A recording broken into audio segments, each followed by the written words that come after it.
Jiwaku merindukanmu, ya Allah yang hidup. Jiwaku haus kepadamu, ya Allah yang hidup. Jiwaku merindukanmu, ya Allah yang hidup. Jiwaku haus kepadamu, ya Allah yang hidup. Ku bersyukur kepadamu, sumber pengharapanku, penolongku, ya Allahku, tiada yang sepertimu.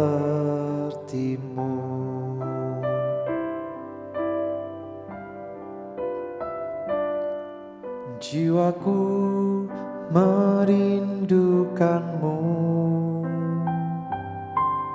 ya Allah yang hidup. Jiwaku haus kepadamu, ya Allah yang hidup. Mari bersyukur bersama. Ku bersyukur kepadamu, sumber pengharapanku, penolongku, ya Allahku, tiada yang sepertimu. Ku bersyukur, ku bersyukur kepadamu, sumber pengharapanku, penolongku, ya Allahku, tiada yang sepertimu, tiada yang sepertimu, tiada yang sepertimu.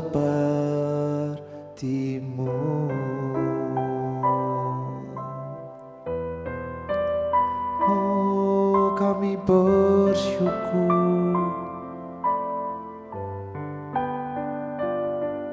Tuhan kami, Allah kami yang layak disembah, Jesus.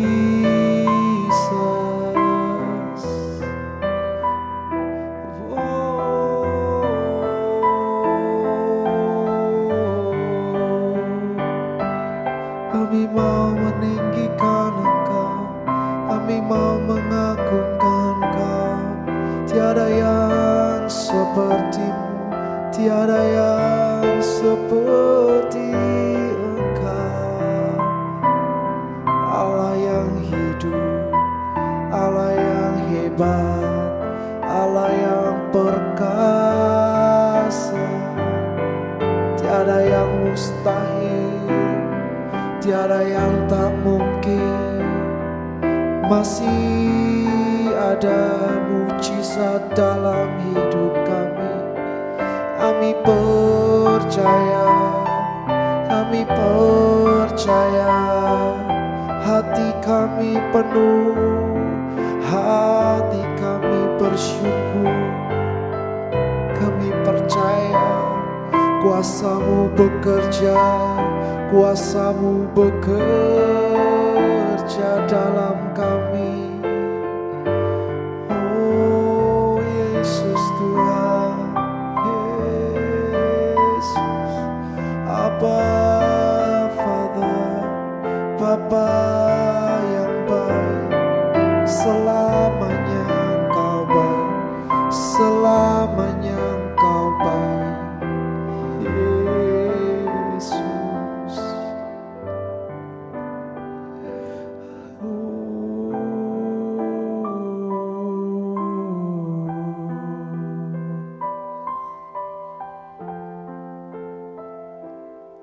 Sebab kami tahu Tuhan, tidak ada yang seperti Engkau di dunia ini.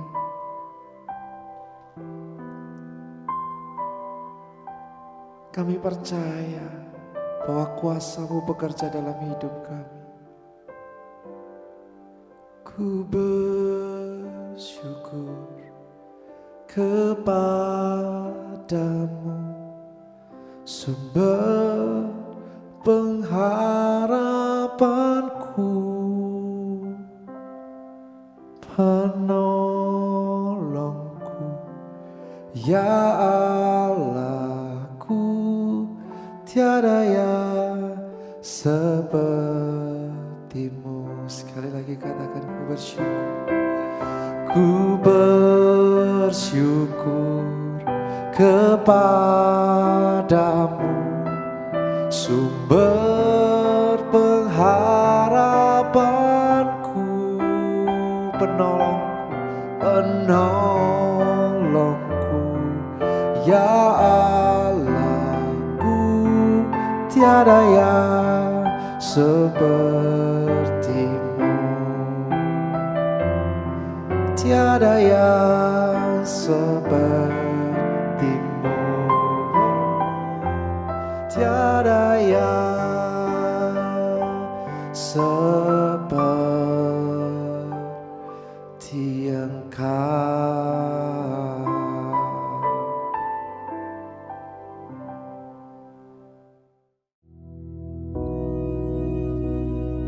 Bapa kami yang di surga, dikuduskanlah namamu, datanglah kerajaan-Mu, jadilah kehendak-Mu di bumi seperti di surga. Berikanlah kami pada hari ini makanan kami yang secukupnya, dan ampunilah kami akan kesalahan kami, seperti kami juga mengampuni orang yang bersalah kepada kami. Dan janganlah membawa kami ke dalam pencobaan, tetapi lepaskanlah kami daripada yang jahat, karena Engkaulah yang empunya kerajaan dan kuasa dan kemuliaan sampai selama-lamanya. Amin.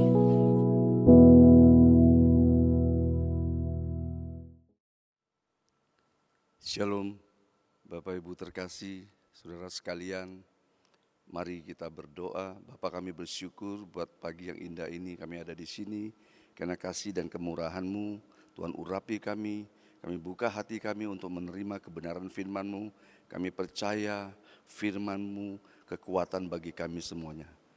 Tanah hati kami subur, siap menerima kebenaran firman-Mu. Terpujilah nama Tuhan di dalam Yesus, haleluya, amin. Puji Tuhan, kita mau belajar kebenaran firman Tuhan. Tema Tuhan pasti sanggup. Ya, di dalam 2 Korintus 9:8 katakan, dan Allah sanggup melimpahkan kasih karunia kepadamu. Nah, ini kita perlu pahami, ya, hidup di dunia ini tidak luput dari masalah. Mau tua, muda, besar, kecil, semuanya ada di dalam satu pergumulan hidup yang kadang kita terlalu fokus kepada masalah sehingga kadang-kadang membuat kita susah. Mau orang kota, mau orang desa, semuanya berpotensi kena badai. Ya, saat ini banyak sekali virus, tapi kita percaya orang yang dalam lindungan Tuhan pasti diluputkan dari segala mara bahaya itu. Oleh sebab itu kita harus semakin melekat kalau dunia ini goncang, dunia ini tidak bisa memberikan pengharapan, tapi kita masuk ke dalam hadirat Tuhan, kita belajar firman, kita datang ke tempat ibadah, kita datang kepada Tuhan. Yang kami percaya saat ini online semuanya, itu sangat memudahkan kita untuk beribadah. Di mana-mana jam online itu ada, tergantung lagi pada respon kita, percaya enggak. Semakin dekat kepada Tuhan, kepada firman-Nya, kita pasti diluputkan dari segala masalah persoalan. Nah, di dalam Yosua 1 ayat 9 juga, bukankah telah kuperintahkan kepadamu, kuatkan dan teguhkan hatimu. Jangan kecut dan tawar hati, sebab Tuhan menyertai engkau. Jadi ini penting sekali, kita harus tahu bagaimana firman ini memberikan kekuatan kepada kita. Dan dibilang, jangan tawar hati. Orang tawar hati itu akan susah. Dia selalu memprediksikan yang tidak baik di dalam hidupnya. Nah, orang yang tawar hati ini selalu pikirannya negatif. Oleh sebab itu mari kita ubah, kita melihat bagaimana firman itu memimpin kita, firman itu mengatur hidup kita. Tuhan pasti mengubah setiap kita dulu, ya. Matius yang dulunya pemungut cukai diubah. Dulunya dia tertawa atas penderitaan orang. Nah, berjumpa dengan Tuhan, dia tertawa sama orang yang tertawa, dia nangis sama orang yang menangis. Ada karakter yang berubah di dalam situ. Jadi kita harus belajar kebenaran firman itu. Kita harus kuat di tengah-tengah penderitaan. Ya, dunia tidak menentu, tapi Allah kita pasti memberikan yang terbaik, jalan keluar. Oleh sebab itu mari kita sungguh-sungguh percaya, sungguh-sungguh kita atasi problem ini bersama dengan Tuhan Yesus. Nah, satu kisah di dalam Alkitab, di dalam Lukas 5 ayat 1 sampai 11, penjala ikan menjadi penjala manusia. Saya bacakan, mari kita perhatikan. Pada suatu kali Yesus berdiri di pantai Danau Genesaret, sedang orang banyak mengerumuni dia hendak mendengarkan firman Allah. Ya, mereka haus akan firman Allah. Ia melihat dua perahu di tepi pantai, nelayan-nelayannya telah turun dan sedang membasuh jalannya. Ia naik ke dalam salah satu perahu itu, yaitu perahu Simon, dan menyuruh dia supaya menolakkan perahunya sedikit jauh dari pantai. Lalu ia duduk mengajar orang banyak dari atas perahu. Setelah selesai berbicara, ia berkata kepada Simon, bertolaklah ke tempat yang dalam dan tebarkanlah jalamu untuk menangkap ikan. Lihat jawab Simon ya. Simon menjawab, Guru, telah sepanjang malam kami bekerja keras dan kami tidak menangkap apa-apa. Tetapi karena engkau menyuruhnya, ya, kuncinya engkau menyuruhnya, aku akan menebarkan jala juga. Dan setelah mereka melakukannya, mereka menangkap sejumlah besar ikan sehingga jala mereka mulai koyak. Ayat 7, lalu mereka memberi isyarat kepada teman-temannya di perahu yang lain supaya mereka datang membantunya, dan mereka itu datang lalu mereka bersama-sama mengisi kedua perahu itu dengan ikan hingga hampir tenggelam. Perhatikan baik-baik ayat 8. Ketika Simon Petrus melihat hal itu, ia pun tersungkur di depan Yesus dan berkata, Tuhan, pergilah daripadaku karena aku ini seorang berdosa. Ya, sebab ia dan semua orang yang bersama-sama dengan dia takjub oleh karena banyaknya ikan yang mereka tangkap. Demikian juga Yakobus dan Yohanes, anak-anak Zebedius yang menjadi teman Simon. Kata Yesus kepada Simon, jangan takut. Mulai dari sekarang engkau akan menjala manusia. Dan sesudah mereka menghela perahunya ke darat, mereka pun meninggalkan segala sesuatu lalu mengikut Yesus. Nah, perhatikan di sini. Petrus itu ahli ikan. Ahli di laut itu ngerti ikan, kapan ada ikan, kapan tidak ada ikan. Ya, perhatikan di sini kesombongan itu. Ya, kenapa Simon Petrus bilang, Tuhan, pergilah daripadaku. Dah ada rela mestinya kan lihat mujizat, wow hebat. Kalau Bapak Ibu dapat uang 1 miliar sekarang, pasti bilang, yes, Tuhan baik, haleluya, mujizat terjadi. Itu yang kita sering katakan. Tapi lihat di sini Petrus bilang, Tuhan, pergilah daripadaku, aku orang berdosa. Kenapa? Nah, ini kan kita harus tahu. Kenapa? Ya, karena Simon ini anak tukang kayu. Ayo cobaan, ini loh, jangan menguji Tuhan. Tuhan itu berdaulat atas segala sesuatu. Ya, di sini terselubung sekali, halus, tidak kelihatan. Tapi Petrus bilang, oke, karena kamu yang suruh, aku tebarkan, aku ikuti. Perhatikan di sini, sekarang dia sombong, seolah-olah bilang, Tuhan, sehari-hari kami cari ikan, tidak dapat apa-apa. Ini cuaca tidak baik, ini situasi tidak baik. Ikan semuanya lari daripada tempat ini. Tapi Yesus bilang, tolaklah lebih dalam. Tambah dalam lagi, tambah tidak ada ikan. Itu statementnya Petrus, karena dia pinter kan, Simon Petrus kan jago ahli nelayan. Ya, dia ngerti, setiap saat dia tahu, oh air begini ikannya di mana, tahu. Tapi perhatikan, kadang juga kita begitu kan, kita lebih tahu daripada Tuhan kita. Kita hadapi masalah, kita ini sepertinya kita bisa, oh depositoku bisa menolong saya. Oh saya minum makan sehat terus saya bisa sehat. Nah ini kadang kita sombong di situ. Nah Petrus sombong di situ. Makanya kenapa dia bilang, Tuhan pergi dariku, aku orang berdosa. Karena Petrus mencobai Tuhan. Maka dia bilang, semalam-malaman kami nggak dapat ikan. Tapi karena engkau yang suruh, aku turut. Nah, ketaatan mendatangkan berkat. Makanya kita tahu, Tuhan pasti sanggup. Ya, yang tidak ada ikan, Tuhan adakan ikan itu datang semuanya. Taat, mujizat terjadi. Jadi Petrus bisa bikin statement karena dia terpercaya. Wih, ya, hebat ini. Saya berdosa. Saya mencobai Tuhan. Ya, awalnya mana mungkin ada ikan. Itu Petrus kerjakan semaunya. Tapi pada saat dia melihat bagaimana ikan itu datang menghampiri jala-jala itu, datang ikan itu. Nah, mukjizat tidak bisa dipakai dengan akal. Mukjizat itu selalu di luar akal nalar manusia. Yesus buktikan bahwa ia adalah pembuat mukjizat. Saat Petrus melakukan begitu, dia kan berpikir anak orang tukang kayu, kamu guru cuma ngajar beritakan firman, mana bisa kamu menguasai kelautan ini? Tidak mungkin kamu bisa tahu. Saya lebih tahu, ini pasti tidak ada ikan, pasti sia-sia. Nah, maksudnya Petrus itu kalau di sini terkandung, coba kalau tidak ada ikan, pasti dia ngomong, tuh kan, guru, sudah saya kasih tahu tidak ada ikan, tapi guru suruh juga maksa. Ya sudah saya lakukan.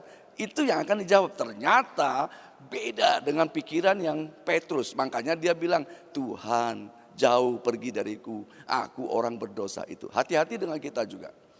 Kadang kita begitu. Selalu seolah kita ini lebih mengerti apa yang Tuhan bisa kerjakan. Tidak percaya kepada Yesus sanggup. Mungkin masalah persoalan yang menghimpit kita selalu mengganggu kita. Ya, perjalanan hidup kita itu penuh dengan liku-liku kesulitan, ekonomi, keuangan, ya, rumah tangga, pekerjaan. Ya, kita lihat menghimpit sekali perjalanan ini. Sepertinya, susah. Perhatikan baik-baik. Kalau persoalanmu baru 40%, maju lagi. Tetap berdoa, yakin berdoa. Makin berdoa, makin tinggi lagi. 90% rasanya saya tidak sanggup lagi. Tidak mau lagi saya ke gereja. Tidak mau lagi, itu di persimpangan jalan, hati-hati. Itu 90%. 10% lagi. Di depan itu sudah ada mukjizat. Oleh sebab itu jangan menyerah di tengah jalan. Banyak orang gagal di tengah jalan. Waktu disuruh lakukan firman, gagal di situ. Tidak mampu, tidak kuat. Bukan tidak mau, ya, karena sudah hopeless. Saya kasih tahu, 90%. Banyak badai datang, virus ini muncul, virus corona apa segala muncul.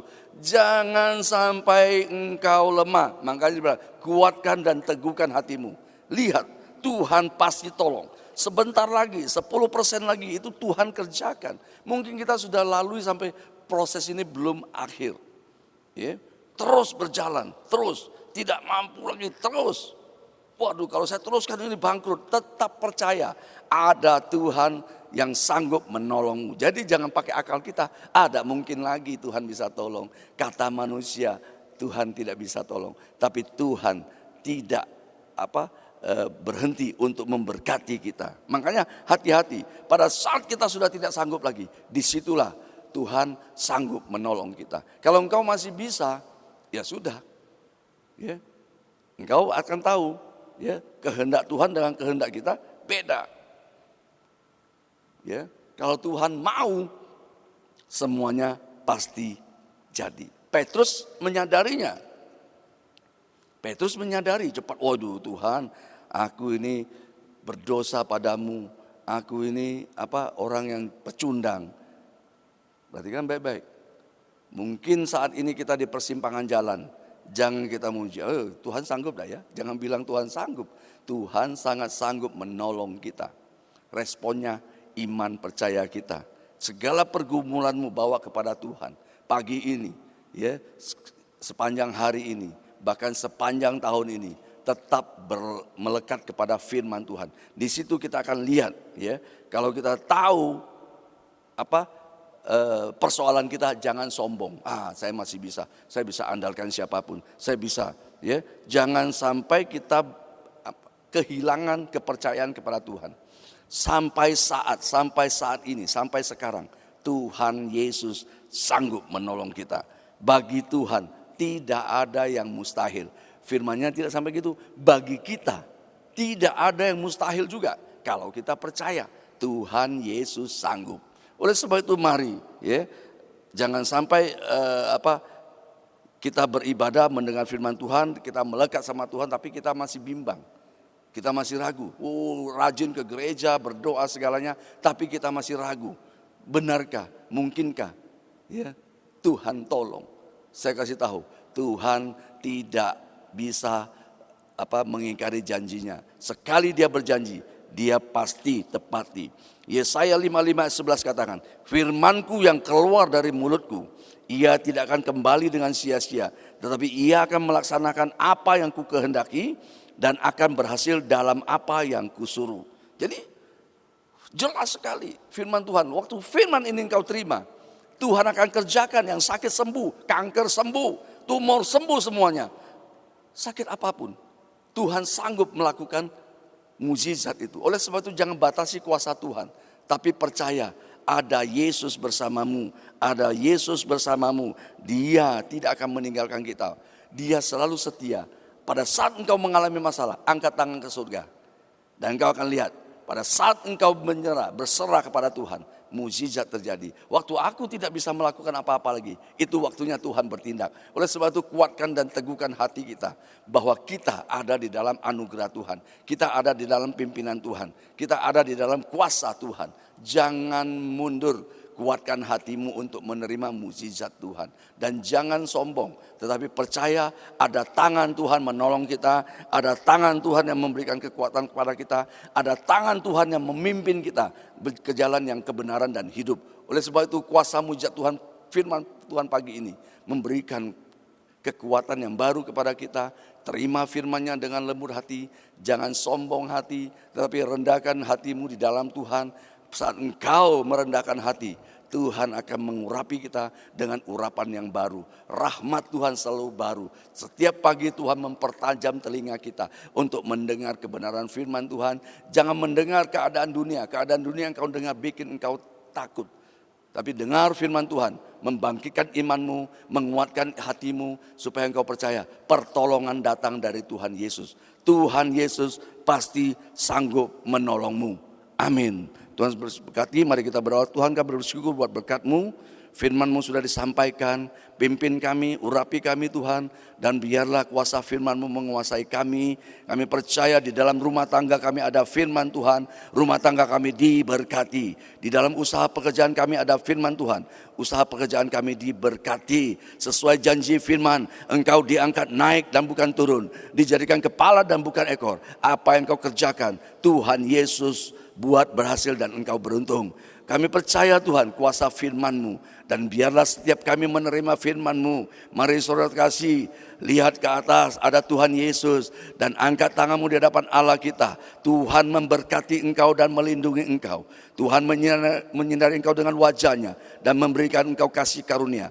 Tuhan mengadakan wajah-Nya kepadamu dan memberikan engkau damai sejahtera. Terimalah dan berjalanlah, mujizat pasti terjadi. Dalam nama Yesus, haleluya, amin.